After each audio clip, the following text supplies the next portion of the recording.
soal konsep politik, tentu saja kita tidak dapat terlepas dari pembahasan mengenai kekuasaan.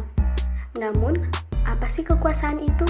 Beberapa ahli telah merumuskan definisi kekuasaan seperti Wake-Hanley 1983 dan Eslak 1974. Mereka menganggap kekuasaan sebagai suatu konsep yang dipertentangkan atau uncontested concept yang artinya merupakan hal yang tidak dapat dicapai oleh suatu konsensus.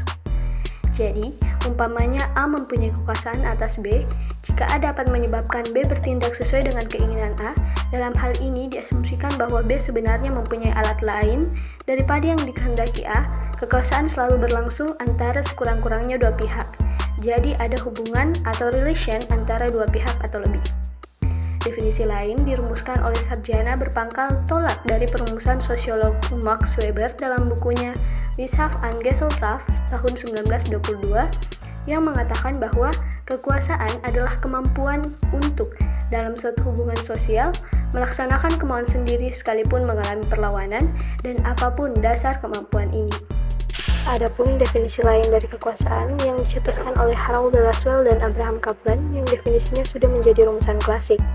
Mereka mengatakan kekuasaan adalah suatu hubungan di mana seseorang atau sekelompok orang dapat menentukan tindakan seseorang atau kelompok lain ke arah tujuan dari pihak pertama. Definisi serupa juga dirumuskan oleh seorang ahli kontemporer, Barbara Goodwin, pada tahun 2003 yang mengatakan kekuasaan adalah kemampuan untuk mengakibatkan seseorang bertindak dengan cara yang oleh yang bersangkutan tidak akan dipilih seandainya ia tidak dilibatkan. Dengan kata lain, memaksa seseorang untuk melakukan sesuatu yang bertentangan dengan kehendaknya. Bicara mengenai konsep kekuasaan, biasanya kekuasaan diselenggarakan exercise of power melalui isyarat yang jelas. Isyarat yang jelas ini dinamakan dengan kekuasaan manifest atau manifest power. Satu contoh dari kekuatan manifest ialah jika seorang polisi menghentikan seorang pengendara motor karena melanggar peraturan lalu lintas. Namun, kadang-kadang jika manifest power tidak diadakan, maka kita akan masuk ke dalam situasi yang dicetuskan oleh Carl Friedrich yang dinamakan the rule of anticipated reaction, di mana perilaku B ditentukan oleh reaksi yang diantisipasikan jika keinginan A tidak dilakukan oleh B. Bentuk kekuasaan ini sering dinamakan dengan kekuasaan implisit atau implicit power. Contoh dari kekuasaan implisit adalah seorang anak sekolah membatalkan rencana untuk main bola dan memutuskan untuk membuat pekerjaan rumahnya karena takut akan dimarahi oleh bapaknya. Esensi dari kekuasaan adalah hak mengadakan sanksi. Cara untuk menyelenggarakan kekuasaan berbeda-beda. Upaya yang paling ampuh adalah kekerasan fisik atau force, yang dimana sebagai contoh seorang penjahat yang bersenjatakan celurit yang memaksa seseorang untuk menyerahkan miliknya merupakan suatu contoh dari kekuasaan yang paling terbuka dan brutal. Kekuasaan dapat juga diselenggarakan lewat koersi atau coercion, yaitu melalui ancaman akan diadakannya sanksi. Suatu upaya yang sedikit lebih lunak adalah melalui persuasi atau persuasion, yaitu proses meyakinkan, argumentasi atau menunjuk pada pendapat seorang ahli atau expert advice. Dalam kehidupan sehari-hari, seorang pelaku berkuasa kadang-kadang cenderung memakai cara ini agar tidak menonjolkan kekuasaannya. Ada pula cara lain adalah dengan tidak mengatakan denda tetapi memberikan ganjaran atau reward, intensif, imbalan, atau kompensasi. Satu contoh dari pemberian imbalan adalah pemerintah yang berupaya untuk mengatasi masalah sampah dapat melakukan sanksi negatif dengan mendenda setiap pelanggar. Akan tetapi, karena petugas pengawas terbatas, mungkin pemerintah cenderung memberikan sanksi positif, misalnya berupa hadiah kepada RT yang paling bersih. Kadang hal ini dinamakan dengan sanksi positif. Selanjutnya ialah mengenai sumber kekuasaan, yang dimana sumber kekuasaan ini dapat terbagi atas 3 garis besar. Yang pertama yaitu kedudukan, yang kedua kekayaan, dan yang ketiga kepercayaan. Sumber kekuasaan dapat berupa kedudukan, misalnya seorang komandan terhadap anak buahnya, atau seorang majikan terhadap pegawainya. Dalam kedua kasus ini, bawahan dapat ditindak jika melanggar disiplin kerja atau melakukan korupsi. Yang kedua, sumber kekuasaan dapat juga berupa kekayaan. Misalnya, seseorang pengusaha kaya mempunyai kekuasaan atas seorang politikus atau seorang bawahan yang mempunyai utang yang belum dibayar kembali. Sumber kekuasaan ketiga dapat pula bersumber pada kepercayaan atau agama. Di banyak tempat alim ulama mempunyai kekuasaan terhadap umatnya, sehingga mereka dianggap sebagai pemimpin informal yang perlu diperhitungkan dalam proses pembuatan keputusan di tempat itu. Di dalam konsep kekuasaan, kita perlu membedakan antara dua istilah yang menyangkut konsep scope of power dan dominant of power. Cakupan kekuasaan atau scope of power menunjuk pada kegiatan, perilaku, serta sikap dan keputusan-keputusan yang menjadi objek dari kekuasaan. Misalnya, seorang direktur perusahaan mempunyai kekuasaan untuk memecat seorang karyawan asal sesuai dengan ketentuan-ketentuan yang berlaku, akan tetapi tidak mempunyai kekuasaan terhadap karyawan di luar hubungan kerja ini. Nah, istilah wilayah kekuasaan atau domain of power menjawab pertanyaan siapa-siapa saja yang dikuasai oleh orang atau kelompok yang berkuasa. Jadi menunjuk pada pelaku, kelompok organisasi atau kolektivitas yang kena kekuasaan.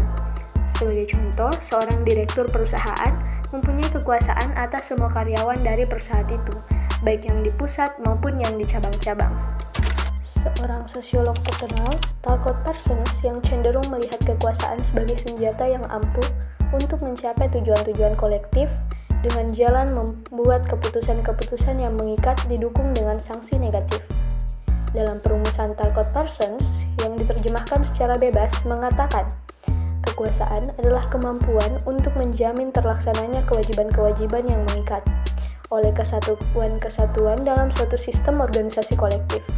Kewajiban adalah sah jika menyangkut tujuan-tujuan kolektif. Jika ada perlawanan, maka pemaksaan melalui sanksi-sanksi negatif dianggap wajar, terlepas dari siapa yang melaksanakan pemaksaan itu. Jadi, Parsons melihat segi positif dari kekuasaan jika dihubungkan dengan authority dan kemungkinan-kemungkinan. Rencana-rencana bersama dapat terlaksana dengan baik. Perumusan yang mungkin paling mengenai sasaran adalah definisi yang dikemukakan oleh Robert Berset dalam karangannya An Analysis of Social Power yang mengatakan bahwa wewenang atau authority adalah institutional power. Kekuasaan yang dikembangkan dengan nada yang sama dikatakan oleh Harold D. Lewis dan Abraham Kalpan dalam buku Power and Society bahwa wewenang atau authority adalah kekuasaan formal atau formal power. Dianggap bahwa yang mempunyai wewenang atau authority berhak untuk mengeluarkan perintah dan membuat peraturan-peraturan serta berhak untuk mengharapkan kepatuhan terhadap peraturan-peraturannya. Dalam rangka pembahasan mengenai wewenang-wewenang, perlu disebut pembagian menurut sosiolog terkenal Max Weber pada tahun 1864 sampai 1922 dalam 3 macam wewenang, yaitu tradisional, karismatik, dan rasional legal. Wewenang tradisional berdasarkan kepercayaan di antara anggota masyarakat bahwa tradisi lama serta kedudukan kekuasaan yang dilandasi oleh tradisi itu adalah wajar dan patut dihormati. Wewenang karismatik berdasarkan kepercayaan anggota masyarakat pada kesaktian dan kekuatan mistik atau religius seorang pemimpin. Hitler dan Mao Zedong sering dianggap sebagai pemimpin karismatik, sekalipun tentu mereka juga memiliki unsur wewenang rasional dan legal. Wewenang ketiga ialah wewenang rasional legal berdasarkan kepercayaan pada tatanan hukum rasional yang melandasi kedudukan seorang pemimpin. Yang ditekankan bukan orangnya, akan tetapi aturan-aturan yang mendasari tingkah lakunya. Berbicara soal wewenang, tentu saja kita tidak terlepas dari istilah legitimasi. Legitimasi atau keabsahan adalah keyakinan anggota-anggota masyarakat bahwa wewenang yang ada pada seseorang, kelompok, atau pengusaha adalah wajar dan patut untuk dihormati. Jadi, mereka yang diperintah menganggap bahwa sudah wajar peraturan-peraturan dan keputusan yang dikeluarkan oleh penguasa patut untuk dipatuhi. Dalam hubungan ini, dikatakan oleh David Easton bahwa keabsahan ialah keyakinan dari pihak anggota bahwa sudah wajar baginya untuk menerima baik dan menaati penguasa dan memenuhi tuntutan-tuntutan dari rezim itu. Sedangkan, dari sudut pandang penguasa, A.M. Lipset mengatakan legitimasi mencakup kemampuan untuk membentuk dan mempertahankan kepercayaan bahwa lembaga-lembaga atau bentuk-bentuk politik yang ada adalah yang paling wajar untuk masyarakat itu. Jika dalam suatu sistem politik terdapat konsensus mengenai dasar dan tujuan-tujuan masyarakat, keabsahan dapat tumbuh dengan kukuh sehingga unsur paksaan serta kekerasan yang dipakai oleh setiap rezim dapat ditetapkan sampai minimum. Maka Maka dari itu, pimpinan dari suatu sistem politik akan selalu mencoba membangun dan mempertahankan keabsahan di kalangan rakyat karena hal itu merupakan dukungan yang paling mantap. Beberapa sarjana komputer yang melihat pengaruh sebagai bentuk khusus dari kekuasaan antara lain seorang ahli ilmu politik Belanda, J. Becker, mengatakan pengaruh adalah kemampuan yang terus berkembang yang berada dengan kekuasaan. Tidak begitu terkait dengan usaha memperjuangkan dan memaksakan kepentingan. Dan definisi lain adalah dari Norman Berry.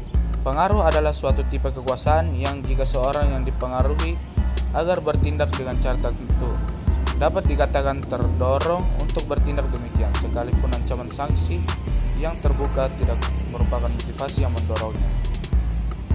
Robert Dahl, seorang sarjana ilmu politik terkemuka dalam ulasan mengenai kekuasaan yang pertama, The Chapter of Power 1957, melihat kekuasaan sebagai konsep pokok dan mengatakan A mempunyai kekuasaan atas B sejauh ia dapat menyebabkan B untuk berbuat sesuatu yang sebenarnya tidak akan B lakukan.